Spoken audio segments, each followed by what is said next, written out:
Good morning, good morning. As you make your way in and you find your seat, would you stand up as we sing together?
Lord, I confess,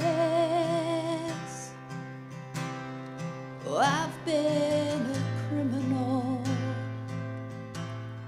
I've stolen your breath, and I sang my own song. Lord, I confess, I'm far from innocent. These shackles I wear,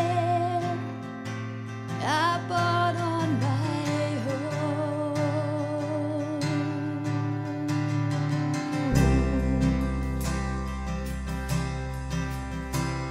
The scarlet sins had a crimson cost, nailed my debt to that old rugged cross, an empty slave at the empty grave. Thank God that stone was rolled away. Well, Lord, I confess, I've been a prodigal, made for your house, but I walked my own roads. Then Jesus came and tore down my prison walls. Death came to life when he called me by name.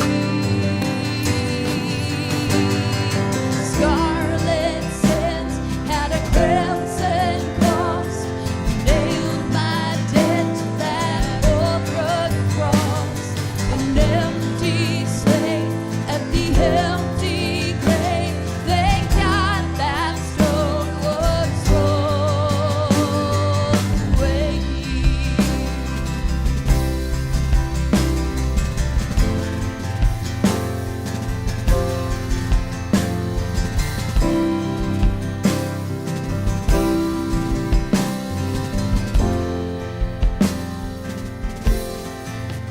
I see bright crimson robes draped over the ashes, a wide open tomb where there should be a casket.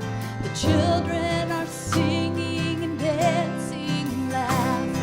The Father is welcoming. This is our homecoming. Roses in bloom pushed up from the airs.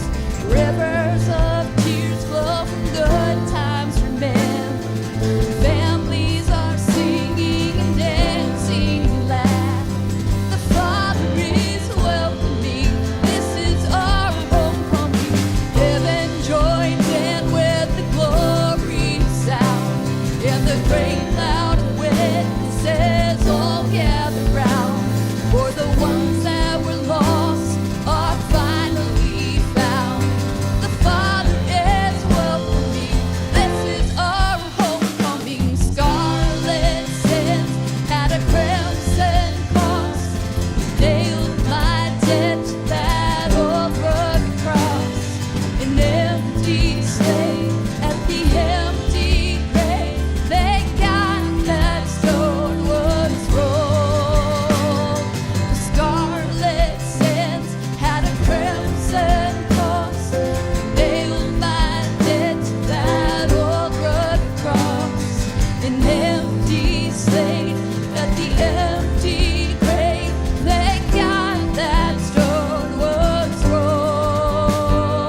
God, it is your death, it is your resurrection that allows us to see our future homecoming with you, God, that no matter what happens this side of heaven, there is redemption.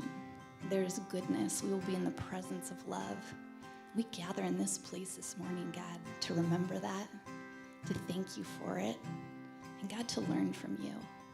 So God, would you open the eyes of our hearts? Would you help us to see you more clearly? And would you move among us? In your name we pray. Amen. Before you sit down, would you say hi to somebody next to you?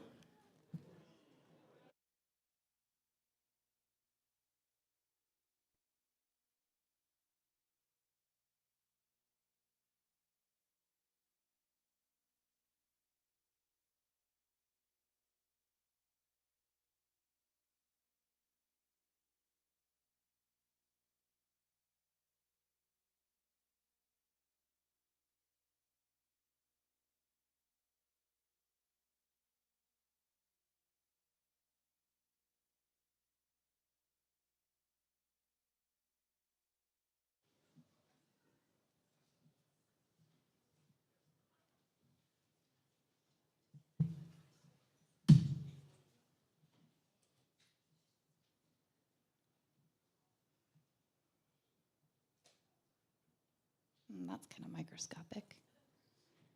You guys, welcome. How are you? If you don't know, Jason and I were gone last week. So there's that. Did you miss us? I can feel that. I can feel that. I have announcements for you, and I'm super excited about stuff that's going on. First of all, come back tonight for Ignite. This is what we call Brookview's family meeting, and I am pumped for our agenda, for lack of a better word. It's going to look a little different than any Ignite we've had before, so come to find out. But we really are going to be centered in the story of God among us, with the idea that that is part of what communion together is. So we're going to share a little bit of food, light food. So if you're a real hungry person, eat before you come. Feed your children before you bring them, because they're going to have popcorn, unless popcorn's dinner for them. And they're going to have a movie night together. So we're really excited to get to be together, to sit around as a family and just share what God is doing and what he's up to in our lives. Second thing that we're excited about is, so we're going to have a parenting course here at the church. And if your parenting kind of looks like this, we can promise you that at the end of 5 weeks, it's going to look like this. I'm totally kidding. That is my way of telling you there is no guarantee. This is not a class where it's 5 steps to the good parenting journey, how to get your kids to listen in 10 easy steps. This is going to be gathered around tables talking about things like, why are boundaries important? What is our long-term goal in parenting? How do I notice my kids' needs and actually meet them and be in tune with that? And you're going to sit around tables with other parents, and Emily and I are going to facilitate that together. So if you know Emily Callan, you know there's some wisdom in the room, and I'm just stoked for that. But that is starting on Sunday evenings, beginning February 26th at 5 o'clock in the evening. It'll go from 5 to 7 p.m., and we will serve dinner, and there will be childcare, so you will be kid-free and not have to worry about babysitters for that. But our size is pretty limited. We want to keep it small so that the conversations are good and sweet and connective. And so if you're interested in doing that, go to brookviewchurch.com and click on the parent course or class. I don't know what it's called on the tab. Course, there it is. And you'll be able to sign up for that. The cost for it is $50, and that's just to help with all the class supplies, the food that we'll be providing to you, and then paying a few babysitters. If you are someone that says, I am not interested in the class, but I love to make food and I love to watch kids, I would love to connect with you. So if you have my number, reach out to me. If you don't have my number, there's an online communication card at brookviewchurch.com, and we would love for you to fill that out. Mark whatever boxes, everyone that's here, fill that out. But if you specifically can help with that class, it's a 5-week class, so 5 Sundays straight. And we would love to have your help. Even if you can't come for every week, I'd love to have you just for one if you could. So, and then the last thing is, in order to get ready for Ignite, we need your help today. And we've done this before, and you guys are really good at it. At the end of church today, we're going to stack our chairs again on the sides of the walls. So we'll make a quick announcement about that at the end. But here's kind of a different way that we haven't stacked before. We're going to keep rows together. So like this front row, Eugene would go all the way this way, and that one, so keep no commingling. Do you see that there? No commingling. Keep it like a high school retreat, all right? Your row does not belong with other rows. It's just your row. Okay, we aren't super exclusive around here except for when it comes to chairs. All right, I'm going to be quiet now. We're done. We're done.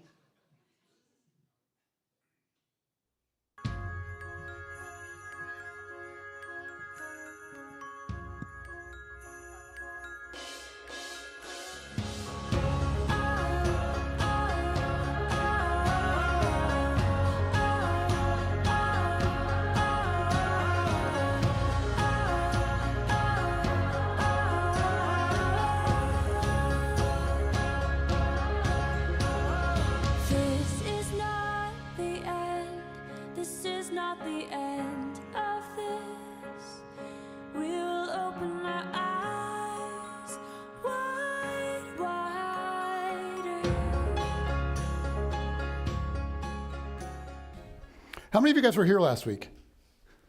God bless you guys. Mike, little mic trouble for Bryce? Rebecca, you're the batteries fairy? That's really good.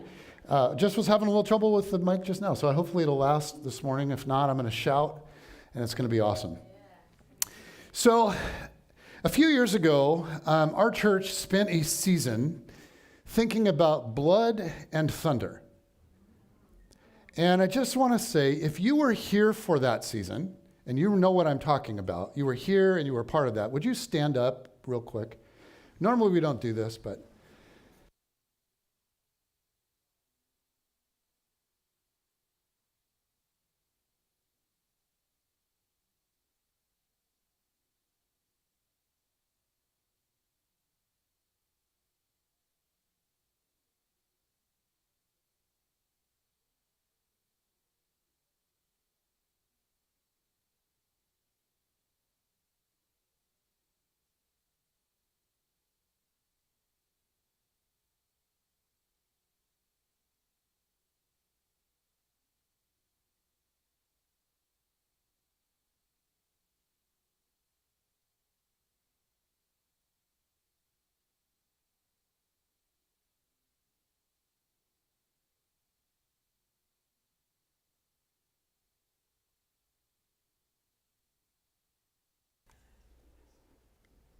All right, it's good for now. If you're a prayer warrior, start praying. So we spent this season thinking about blood and thunder. And if you weren't here for that, you're like, what is that? So about a year before COVID, together we asked the question, what does it take to see a move of God? And so we talked about this with a metaphor of like a 2-part recipe of blood and thunder. And so in Scripture, thunder is a picture of God's power. It's his divine touch, God's glory. For example, on Mount Sinai, in the giving of the 10 Commandments, it says, when the people saw the thunder and lightning and heard the trumpet and saw the mountain in smoke, they trembled with fear. Right? They stayed at a distance. God was present with them. He was moving. And so can you imagine that moment? Just the awe of God that they felt. And this is the beginning of the redemption story. But we see thunder in the end as well in the book of Revelation. John describes the glory of God that is to come. And here's the picture. He writes, "From the throne came flashes of lightning, rumbles and peals of thunder, In front of the throne, 7 lamps were blazing. These are the 7 spirits of God. So thunder is often used in Scripture as hyperbole. And it's understandable why. Because if you've ever been in the middle of a thunderstorm,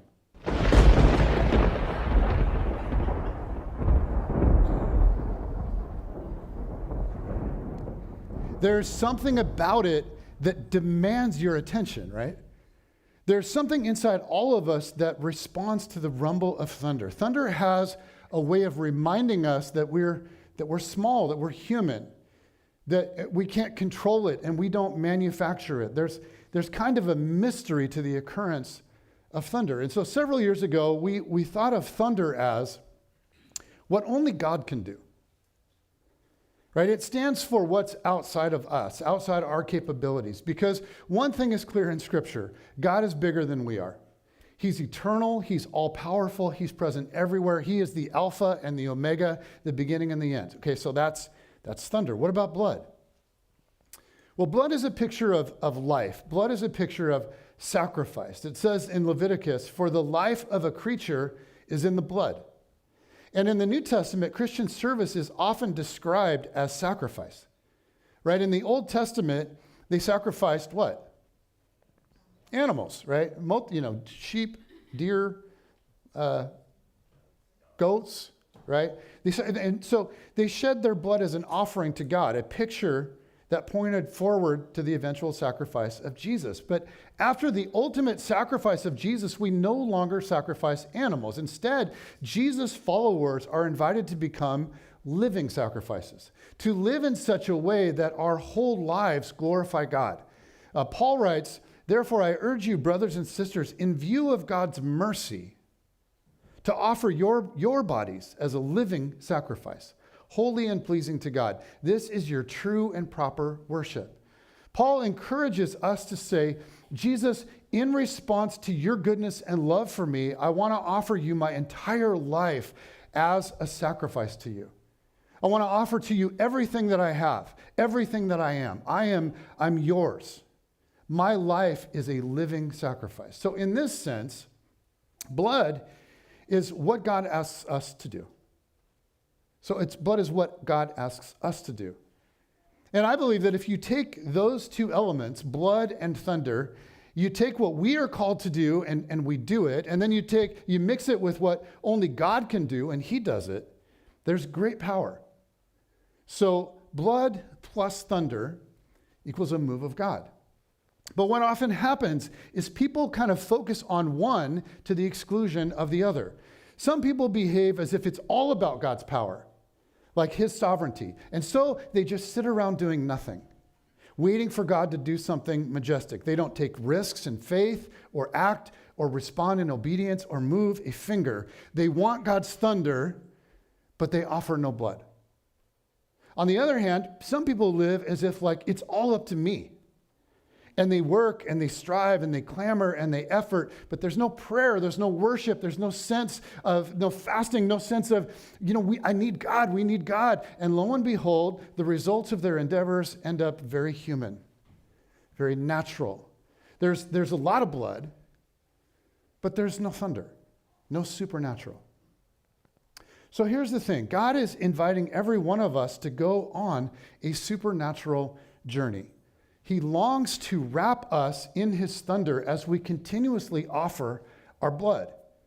So if we make our lives about His kingdom, not our own, if we embrace His mission, not our own. But it's easy to make our life about a whole lot of other stuff. Yes? It's easy to make our lives all about what I'll just call, for the sake of today, a shadow mission. To allow our lives to deteriorate into something kind of selfish or trivial or self-absorbed. Today we're gonna walk through the book of Esther, and it is a story in the Old Testament with several characters that are given a choice between a mission, between God's mission, and a shadow mission. It's a story about Jews living as exiles in a foreign land under a foreign king, and they are faced with all kinds of challenges. The story itself spans 10 chapters, so be relieved. I'm going to summarize most of it. But the author really sets the scene for what's happening beautifully. So I'm going to begin just by reading to you the scene. Verse 1 says, "This is what happened during the time of Xerxes, the Xerxes who ruled over 127 provinces stretching from India to Kush." So the author wants us to be blown away by the magnitude of King Xerxes' rule. He wants us to see that his kingdom was massive, 127 provinces. He was by far the most powerful man in the world at the time.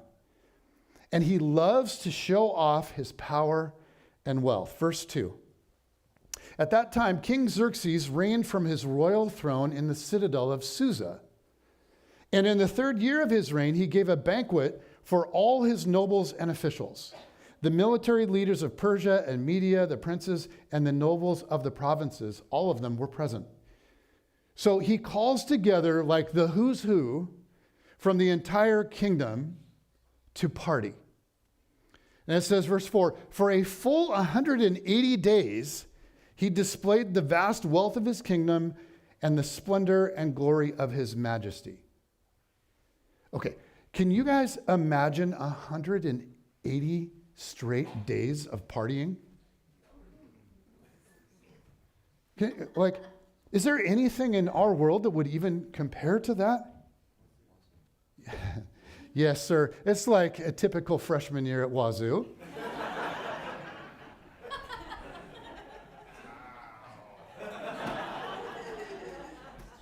I'm totally kidding.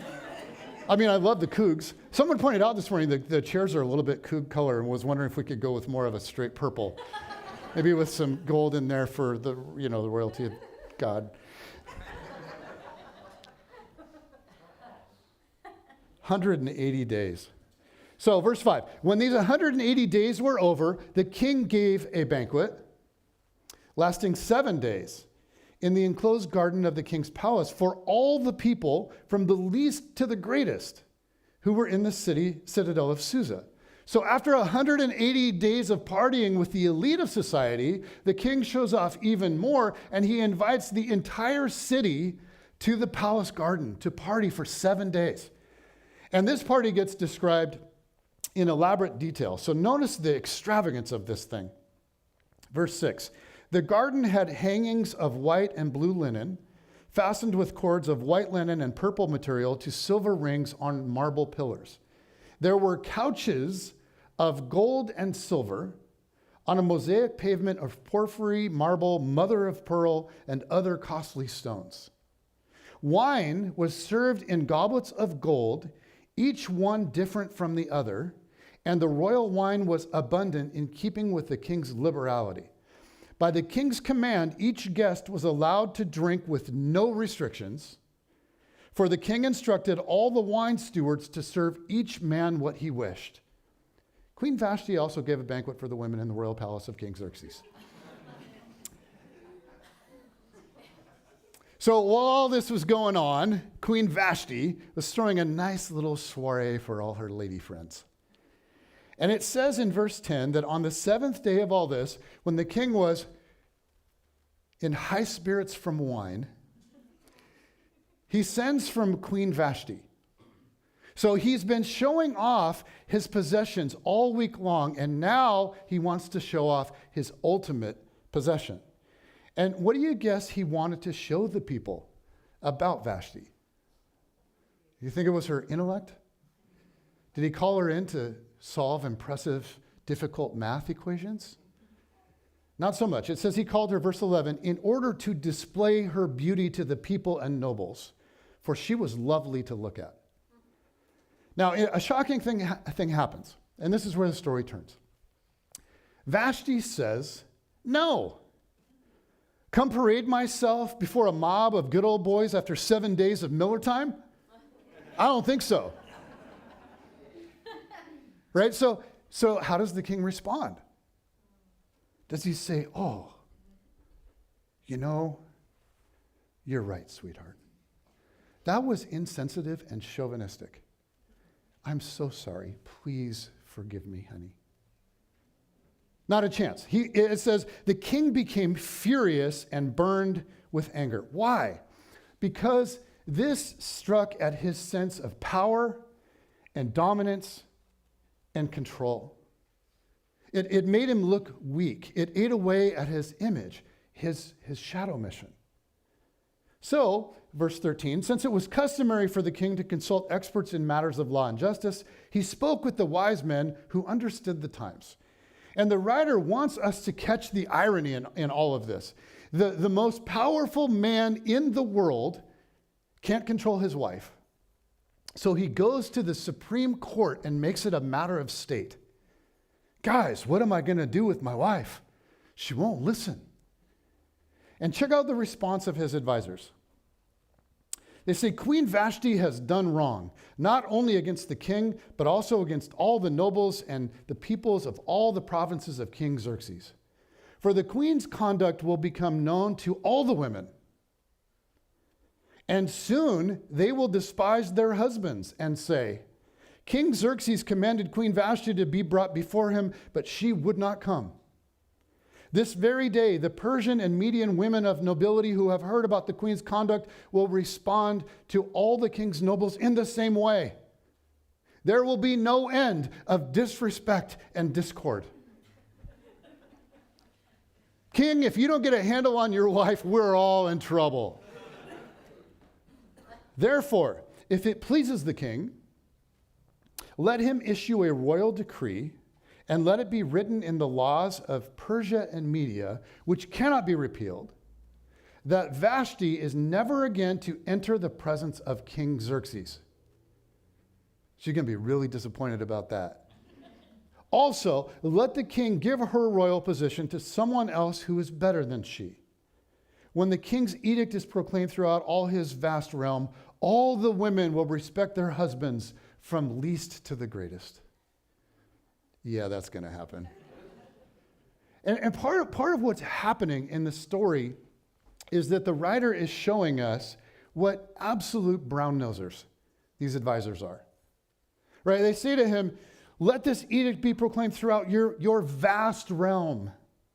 Your kingdom is enormous, O king. They're saying, you demand, Xerxes. Right? So the king has surrounded himself with people that will reinforce his shadow mission. People that will tell him exactly what he wants to hear. And if we're not careful, we are all capable of doing this in our lives, right? We develop a shadow mission, and then we invite people into our inner circle who will encourage us in that shadow mission. So Vashti is banished, and now he needs a new queen. So he asks his personal attendants how to go about this. And his personal attendants, these are not the Supreme Court guys that are older. These are young guys. These are high testosterone young men who give him their idea of what to look for in a new queen. Anybody want to guess their number one criteria? Yeah. Beauty, baby. So here's what they suggest. They suggest that he hold a Miss Medes and Persians beauty contest, that every province in the kingdom offers to the royal harem the best looking woman in the province. Anybody remember how many provinces there are? 127. So they're sending to the king 127 of the hottest young women in the kingdom for his harem. And the girl who turns heads the most and makes the king go, wow, will become queen. She will become the ultimate trophy wife. So one of the young beauties is a Jewish girl named Esther.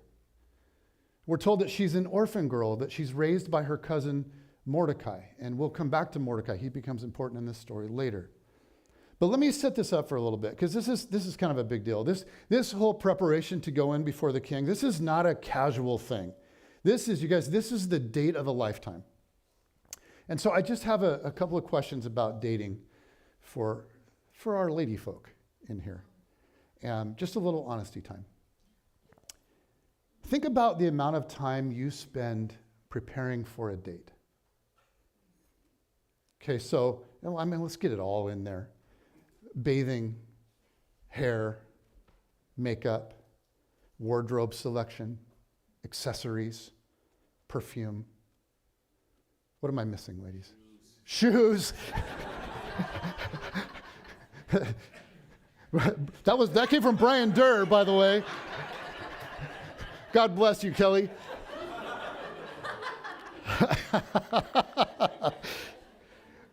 Okay, so let's be honest, ladies, for a second. How many of you ever spent more than an hour getting ready for a date? Okay, all right. How many of you ever spent more time getting ready for the date than you actually spent on the date? How many of you ever had more fun getting ready for it?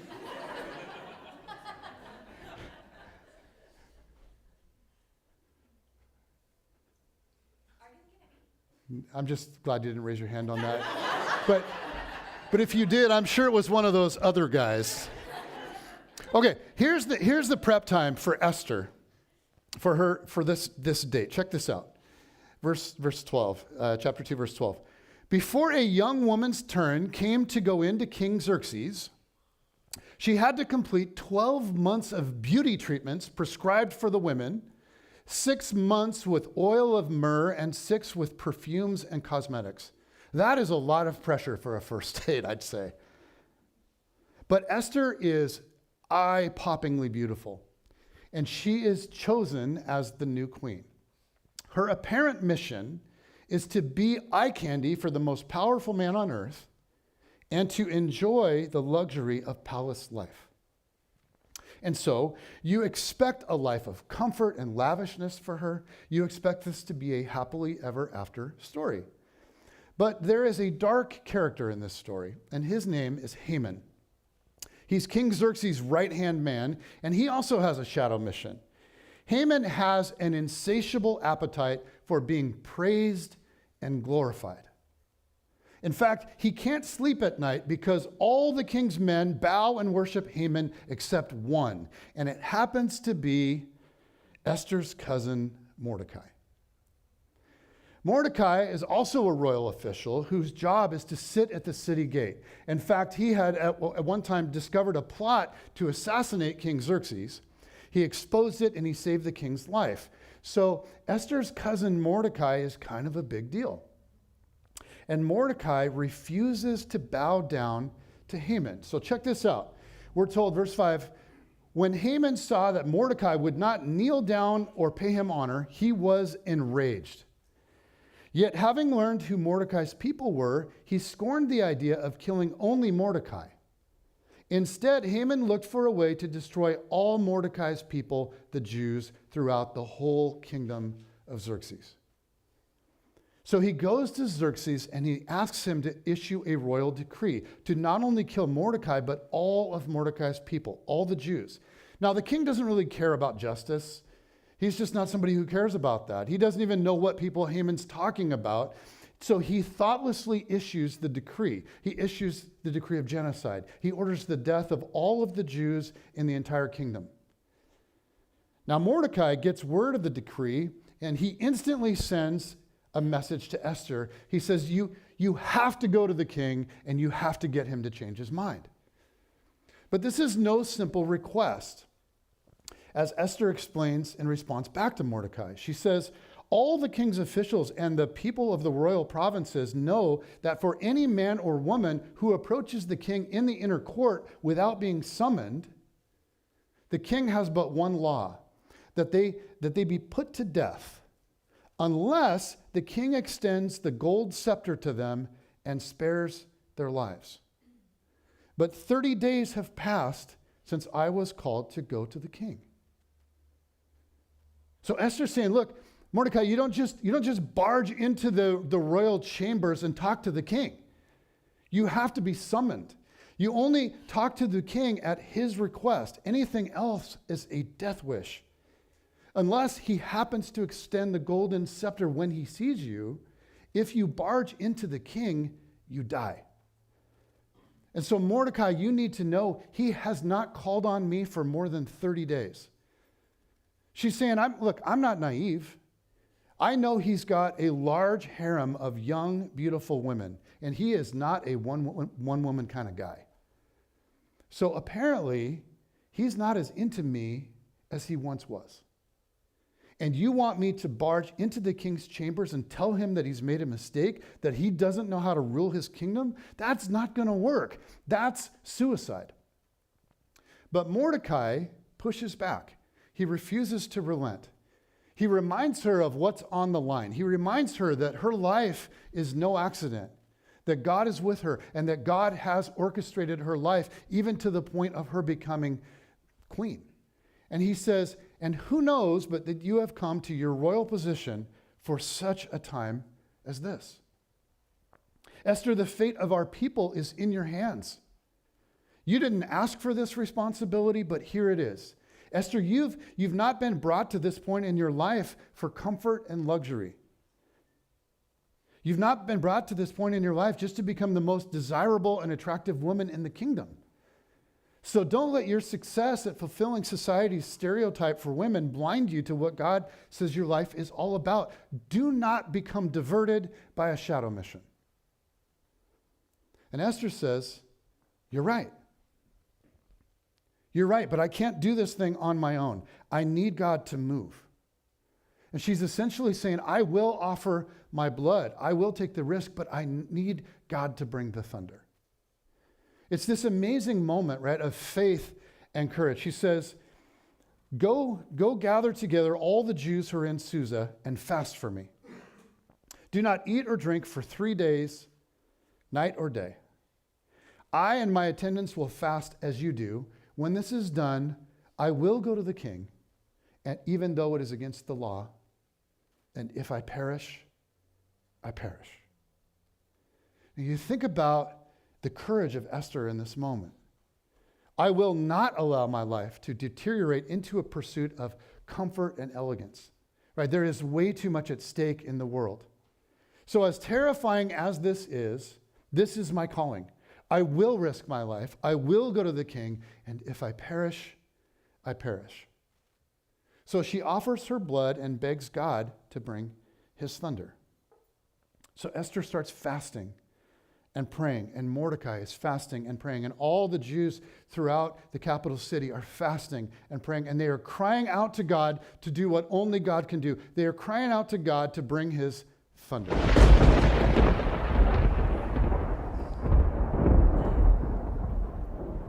Now,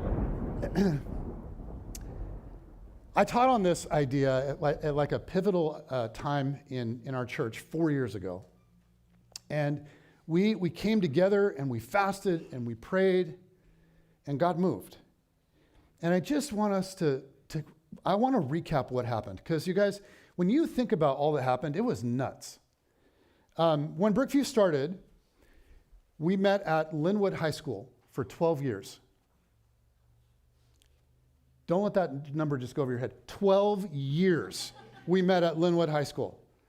So we set up and tore down all of church every week, and we had no space that was ours outside of that 4-hour window on Sunday mornings. And in that time, God did really some beautiful things in people's lives. And I could name many of them, but we, at the same time, we were a small church just fighting for survival every month. Not sure that we had enough people and finances to continue. And we were always on the verge of not existing. Some of you remember it. Like, oh, I don't want to go back to that. But around the 11-year mark, after doing what we'd been doing for over a decade, our board met together one night and we decided to get nuts. And we said, you know what? Let's pray for a facility of our own. Now, we didn't have the money to do anything, right? We had just a few fishes and loaves, not nearly enough. But we said, let's bring God all that we've got and ask him for a miracle.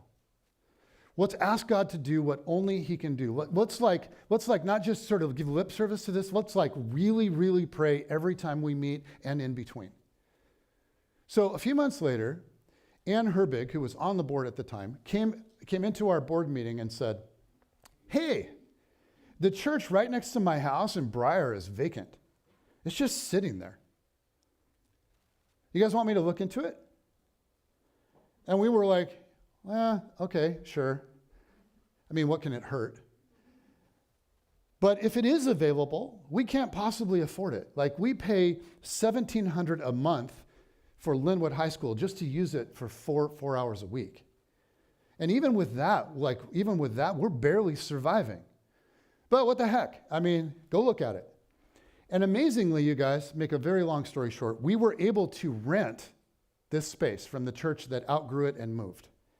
And the church that owned it said to us, okay, so you can't afford what it's worth. You can't afford the rent that you should. That's okay. We've been blessed with a new facility ourselves, so what can you afford? And we worked it out, and suddenly we had this space 24/7. You guys, it was like heaven. But the church renting it to us said, hey, just so you know, we have no intention of selling it to you, ever. You're going to have to rent it. And we were like, great, right? We're just happy to have a full-time space. Then about 2 years later, the pastor was over here looking at some stuff, and we bumped into each other.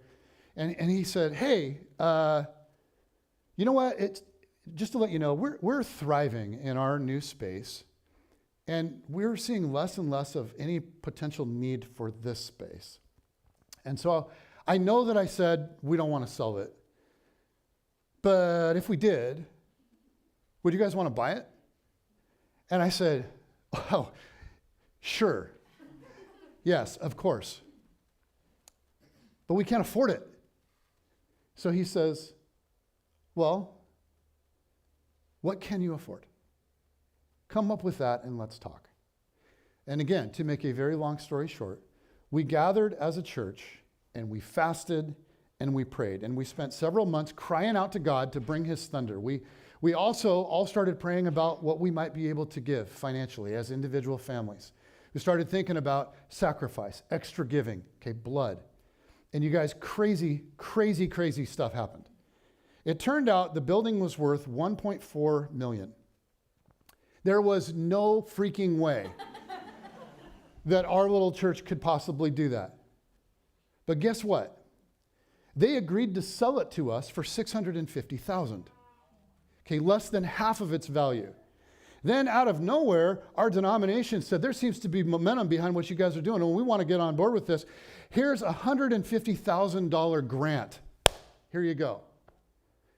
This insane amount of money just to help with the purchase. Like, you guys, just for those of you that don't know finances and what a grant is $150,000 of free money. And we said, yes, please.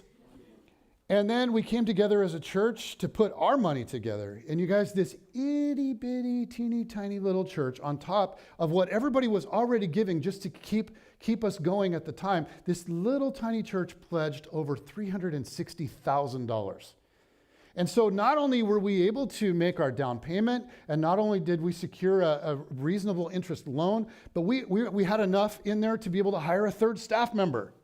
Like a third full-time staff member. And we had enough to renovate the entire building, and we needed to because it had issues. And we had enough to put away a nest egg for future repairs, and suddenly we owned a beautifully renovated building. And I cannot explain strongly enough to you how impossible this all was.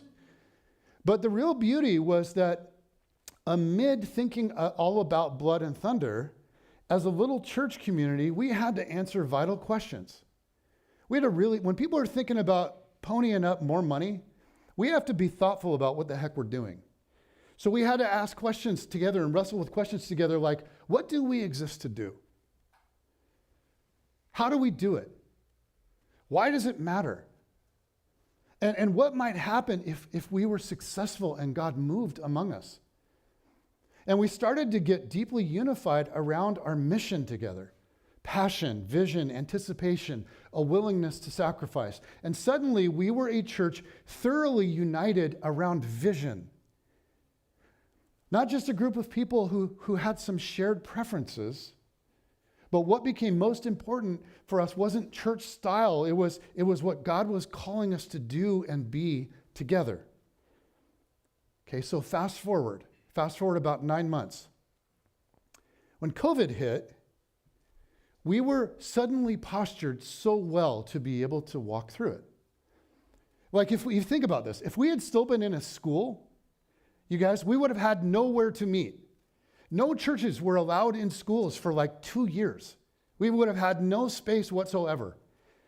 And because we were so deeply unified around our mission together, during COVID, we were able to be especially, like, exceptionally gracious with one another. Like, think, okay, I don't want to create nightmares, but Zoom, masks, church online, life groups, ID groups online, right? Limitations. Were they necessary? Well, not everyone agreed, of course. And then you throw in the political and social justice tensions that were pretty much dividing everybody, and we didn't all agree on that stuff either. But here's what we agreed on. We agreed that unity for our church matters. And we agreed that our mission matters. So our shared mission took priority over our individual preferences. And we were able to do extraordinary things in COVID. Like, we increased as a group and as individuals, we increased like exponentially our giving to organizations that were providing for the needy. You guys, next door, we started a micro school for kids that were needing an outlet. So kids came together to do school together because they were desperate for social interaction. I mean, and their families were desperate for them to get out. I mean, if you remember back, suddenly parents were working from home just all of a sudden in 1 week, and all of a sudden, and their kids were at home. And they're trying to do Zoom meetings, mom and dad, with their various companies, and the kids are there, and they're trying to do online school. It was unmanageable stress for so many families. They needed an outlet, and we were able to provide something that we called the Village. And then God sent us this punk from Arizona named Trevor. And he was like, you know what? I haven't been following Jesus the way I'd like. I'm looking to get back with people that know Jesus and love Jesus. So I've come back to re-engage. And I have a teaching degree, but all the schools are online, which sucks. So I don't know what I'm going to do. And Jen said, oh yeah, I got a job for you. Let's go. And they did, and it was beautiful. And suddenly, you guys, we had a newly renovated building and a fourth full-time staff person, and we had a school meeting in our church Monday through Friday, and it was incredible. It was a season of unprecedented blood and thunder, and I could go on and on and on about stuff that happened. Okay, back to Esther. She's facing an impossible situation, right? So she and Mordecai and all the Jews in the city, they fast and they pray and they cry out to God to do what only he can do. But it isn't just about the prayer and the fasting, God's thunder. Esther is willing to offer the blood. She declares to Mordecai, after 3 days, I will go to the king, and if I perish, I perish. And Esther is making it known. I'm willing to do my part. I'm willing to do what it takes. I'm willing to do everything I can in the hopes of seeing God do what only he can do. So we will all pray, and then I will act. So at the end of 3 days, can you imagine the angst inside her? She stands in the king's inner court and she waits, and she's called into the king's chamber, and he reaches out his golden scepter. She's going to live, at least for the moment. Chapter 5, verse 3. Then the king asked, what is it, Queen Esther? What is your request? Even up to half the kingdom, it will be given to you. Now, we have to understand that culture a little bit. Like, this statement, even up to half the kingdom, that's like king talk for, what is it you want, sweetheart? I'm in a good mood today. I mean, if Esther had said, okay, I'll take half the kingdom, his mood would have changed real fast. So she can't just like come out and say, okay, well, listen, you've made a huge mistake. I'd like to have you revoke the unalterable law of the Medes and Persians, and I'd like to have you put down your chief of staff. So what she says is, I'm having a party, and I want you to come. And bring Haman too. Now, Esther has street smarts, and she knows this king. And she knows that he has never turned down a party in his life. So at the banquet, the king asks Esther what she wants. As they were drinking wine, the king again asked Esther, now, what is your petition? It will be given you. And what is your request? Even up to half the kingdom, it will be granted. Esther replied, my petition and my request is this. If the king regards me with favor, and if it pleases the king to grant my petition and fulfill my request, let the king and Haman come tomorrow to the banquet I will prepare for them. Then I will answer the king's question. She's just building the anticipation. She's just showing like incredible skill, crafting the scenario, working the situation to the best of her ability. By coming to the second banquet and acknowledging his favor with Esther, the king has almost already agreed to her request. And so when you think about this woman, her intelligence and her timing are brilliant. And now we're ready for the conclusion of the story, but not quite yet. The author is going to leave us in suspense. And he switches away from that situation to focus on Haman for a little bit. So chapter 5, starting with verse 9, Haman went out that day happy and in high spirits. But when he saw Mordecai at the king's gate and observed that he neither rose nor showed fear in his presence, he was filled with rage against Mordecai. Nevertheless, Haman restrained himself and went home. Calling together his friends and Zeresh his wife, Haman boasted to them about his vast wealth, his many sons, and all the ways the king had honored him and how he had elevated him above the other nobles and officials. And that's not all, Haman added. I'm the only person Queen Esther invited to accompany the king to the banquet she gave, and she has invited me along with the king tomorrow. And then he says, but all this gives me no satisfaction as long as I see that Jew Mordecai sitting at the king's gate. So Haman had a shadow mission that so many people in our culture have. It's called more. More wealth, more power, more success, more applause, just more. And the problem with a shadow mission is that it's never enough. In fact, one of the signs that you're living for a shadow mission is a chronic sense of emptiness, because shadows never satisfy. And do Haman's wife and friends challenge him? Right? Do they say, Haman, your trouble stems from being an egomaniac? Like if you were to shift your focus from how the kingdom can serve you to how you can serve the kingdom, you might suddenly find joy and goodness and fulfillment beyond your wildest dreams. Did they tell him the truth in love? Heck no. They just played to his ego. Okay, verse 14. His wife Zeresh and all his friends said to him, here's what you got to do, bro. Have a pole set up reaching to a height of 50 cubits, 75 feet, and ask the king in the morning to have Mordecai impaled on it. Then go with the king to the banquet and enjoy yourself. This suggestion delighted Haman, and he had the pole set up. Then the story shifts back to the king. Okay, another new scene. That night, Xerxes can't sleep. So the king asks his servants to come in and read to him from a book called The Chronicles of the King. Guess who the book is about?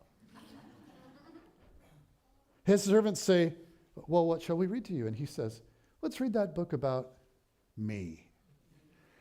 Like his preoccupation with himself is limitless.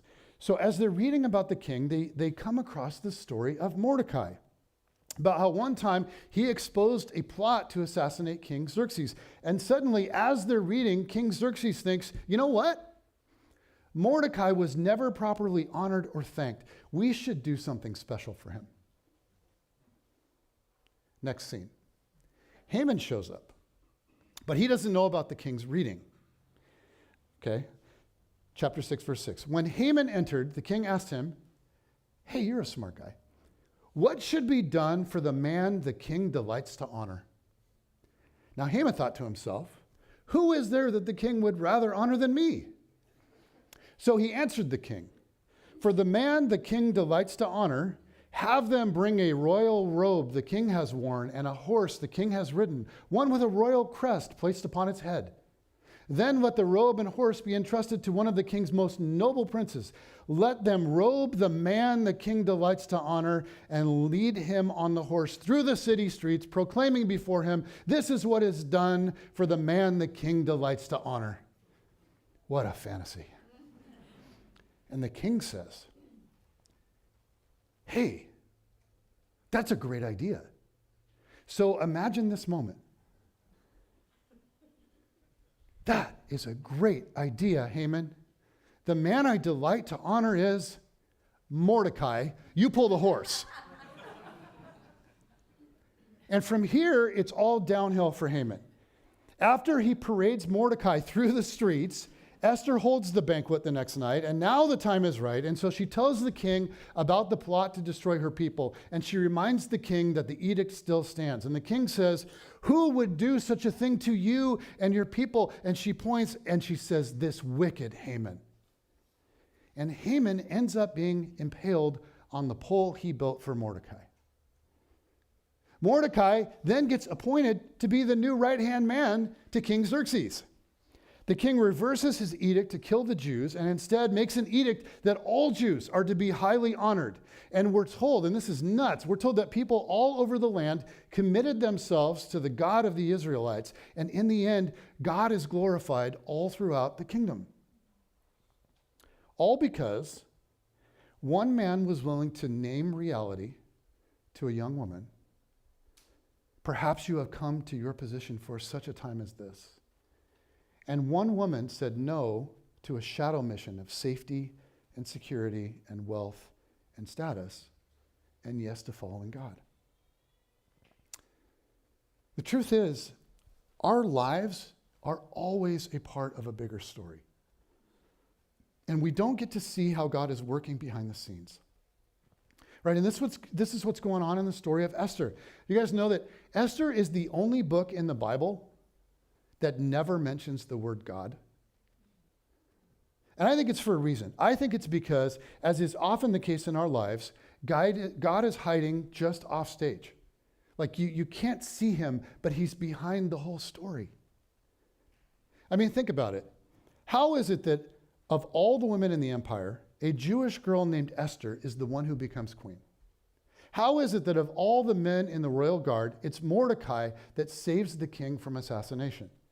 How is it that the king should have insomnia on the very night that Haman has the pole set up for Mordecai? How is it that of all the stories, the one read to the king that night was the one of Mordecai saving him from assassination? How is it the scheming murderer becomes the victim of his own schemes? How is it that Mordecai takes over Haman's old position? How is it that instead of being killed in a massive genocide, the people of Israel become a great light that draws multitudes of foreign people to God? The writer wants us to understand that in unseen, unknown, unnamed ways, like on crosses and in carpools and in cubicles and on construction sites and in schools, God is present and God is at work, often behind the scenes. Like blood and thunder are still working together in our day. They are. Like, how is it that we bought the church for $650,000? How is it that we saved $750,000 from the $1.4 million that it was worth? How is it that we were then gifted a grant of $150,000? Guys, if you're doing the quick math, that's $900,000 that just appeared to us out of thin air. God just said, boom, here you go. Thunder. Then God sent Trevor from Arizona, and he led our micro school. And then when a permanent position on staff opened up, he was able to step seamlessly right onto our staff. And I could go on and on and on. And I have just seen blood and thunder work together again and again. In fact, my entire journey with Jesus has been a blood and thunder experience. At first, I was drawn to Jesus, but I had so much doubt about all of it. I was like, I can't get over this. It seemed beautiful and it seemed compelling in so many ways, but I just couldn't give myself fully to it. It felt like I had doubts that were insurmountable and they would never go away. But I kept showing up to stuff, and I kept bringing the blood, and I cried out, just continually cried out, God, if this is somehow real, help me to see it, and help me to believe it, and help me to live into it. And over the next few years, you guys, I can't even explain what happened, but God did exactly that. And many of you have been on a journey like that, and you just kept showing up, offering the blood, and God did a deep work in you and brought the thunder. Now, some of you are in a spot like that right now. Like you're drawn to Jesus, but there's just a part of you that can't go all in. You have doubts. Here's what I'll say. Keep showing up. Keep bringing the blood, and then ask God to move. Ask God to reveal himself to you. Ask him for thunder, and you might be amazed at what happens over time. I had the same experience with marriage. I've talked about this a lot, but when Jen and I got married, first couple of years, we struggled bad. I mean, at times it was just hellacious. Our first few years were filled with so much anger and disappointment, and we were fighting so much and just confusion and hurt. But we both just kept showing up, right, and bringing the blood, and we kept praying for God to move. And he did. As Jen mentioned earlier, we just spent like a week and a half kind of out of town. We went down to Oregon, to Cannon Beach for 3 days for this pastor's retreat thing that we go to every year. And then because I didn't want to preach at the end of that, we knew we weren't going to be at church, we decided to take 6 more days and go to Phoenix and just spend some time doing some thinking about ministry, thinking about vision, where our church is. And you guys, it was amazing. God met us there, and it was so good. But also, it was just really good to be together. Jen has become like my best friend in the whole world. You are my best friend in the whole world. There is nobody I would rather spend time with than her, except for maybe Bob.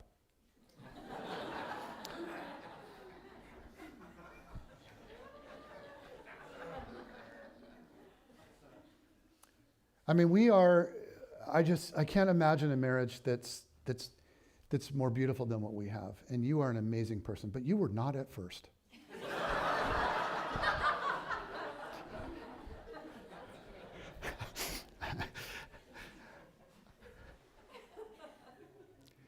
You guys, I could give you example after example of how blood and thunder work together. Again and again and again. And this is my last message in this series. But I just want to leave you guys with this. Your life is a part of a much bigger story. And God is always working. He's always working. And it's all often behind the scenes in ways that you can't see at the time. And things look like they're going nowhere. And you're like, God, what are you doing? And then down the road, many years later, you go, oh, okay.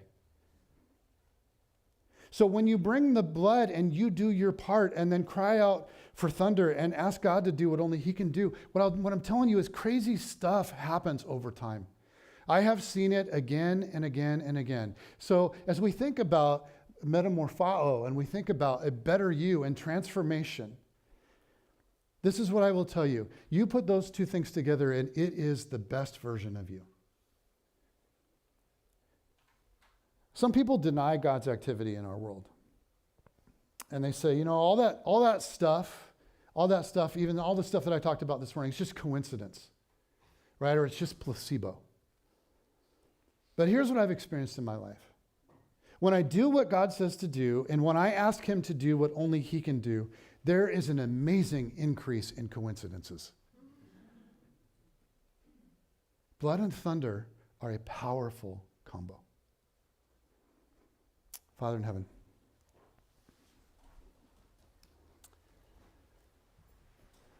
I thank you so much for the journey that our church has been on, that we have this place to be in, that we were able to walk through COVID in a just miraculously united kind of way together. I thank you for the amazing things that you're doing in our church. I thank you for the amazing things that you're doing in individual lives. And God, I pray that collectively we would be a blood and thunder kind of people, but also that individually we would be blood and thunder kind of people who don't just do ministry together in the organized stuff of church, because that's such a small percentage of our lives, but that we would be people who would begin to perceive your kingdom and your activity all around us in our life, in the people that we interact with day to day. And God, I pray that you would help us to see the mission that you're giving us and to embrace it, and to not settle or like just devolve into some sort of trivial, selfish kind of life pursuit, but that you would help us to see all that you have for us, all that you want us to do in our world, in the lives of those that we interact with every day, and you would bring your thunder as we bring the blood. As we begin to have conversations or look for ways to love or look for ways to serve, that you would just wrap that in your thunder and do more than we can possibly imagine with it.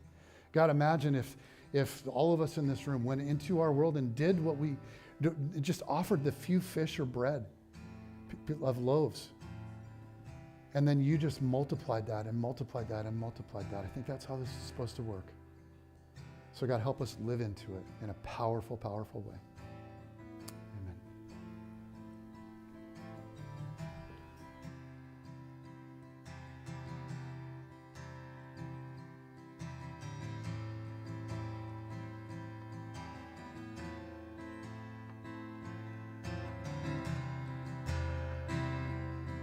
I lean not on my own understanding. My life is in the hands of the Maker of heaven. I lean not on my own understanding. My life is in the hands of the Maker of heaven. I lean not on my own understanding. My life is in the hands of the Maker of heaven. I lean not on my own understanding. My life is in the hands of the Maker of heaven. And I give it all to you.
awaken my soul.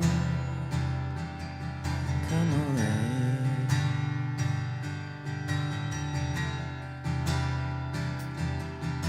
To hunger, to see, to thirst.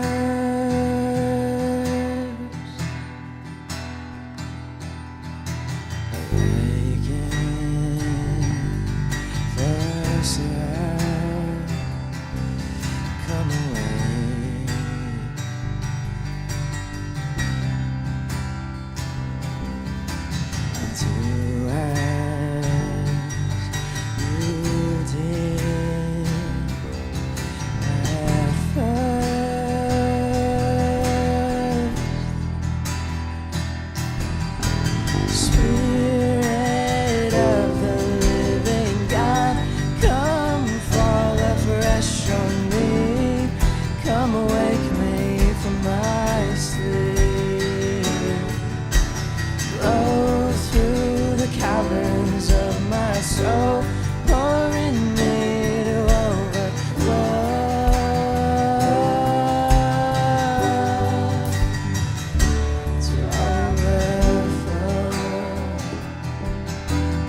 Spirit. Spirit of the living God, come fall afresh on me. Come wake me from my sleep. Blow through the caverns of my soul, pour in me to overflow.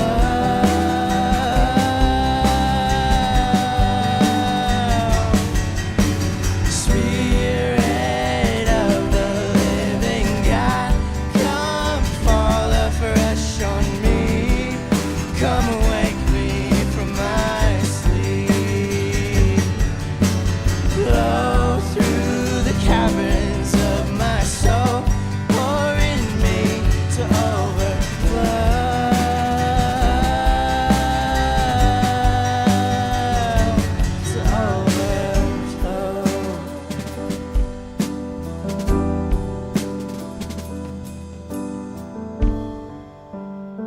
Romans 12:1 out of the Message. So here's what I want you to do with God helping you.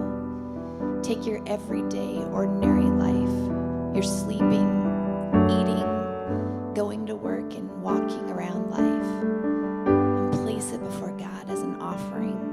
Embracing what God does for you is the best thing you can do for Him. Don't become so well adjusted to your culture that you fit into it without even thinking about it. Instead, fix your attention on God, and you will be changed from the inside out. Readily recognize what He wants from you and quickly respond to it. Unlike the culture around you, always dragging you down to its level of immaturity, God brings out the best in you and develops well-formed maturity in you.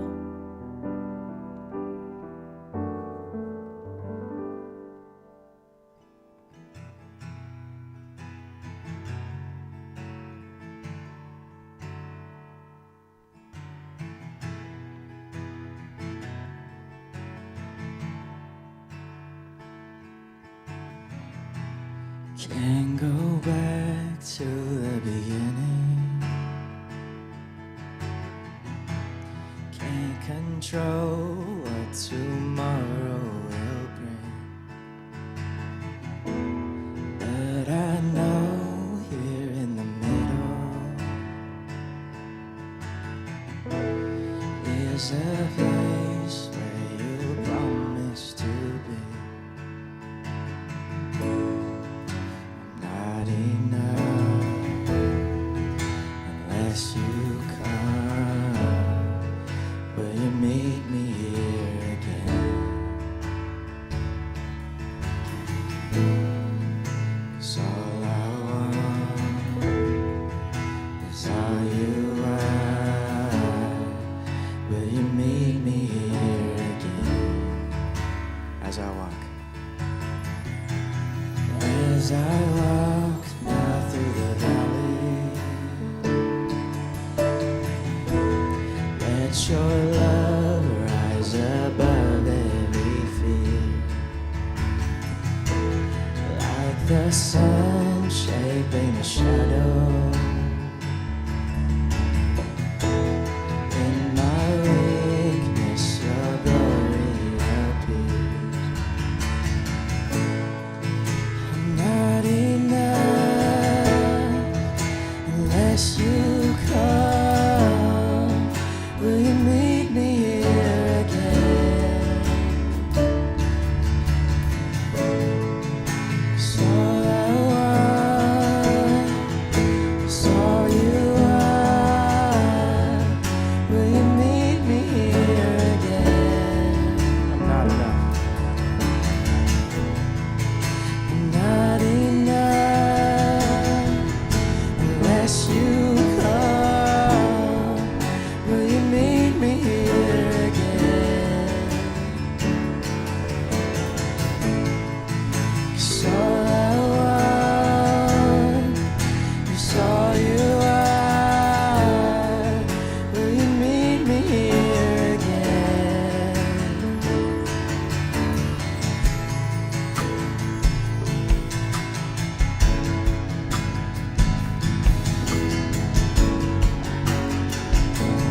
not for a minute.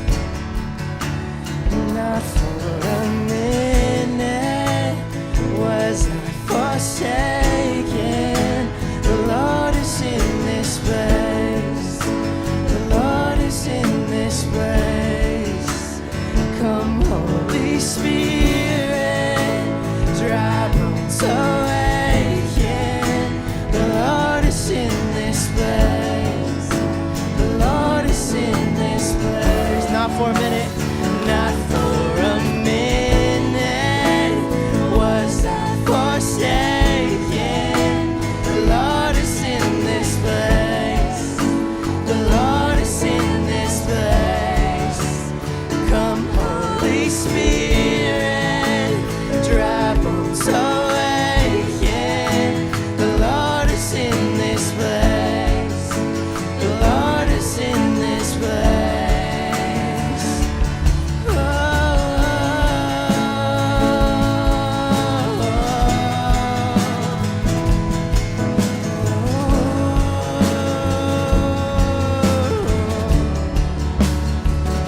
I'm not enough. I'm not enough unless you come. Will you meet me here again? 'Cause all I want is all you are. Will you meet me here again? Not enough, not enough unless you come. Will you meet me here again? 'Cause all I want is all I want is all you are. Will you meet me here again? God, our blood is never gone, ignored by you. When we surrender ourselves to you, you meet us with thunder.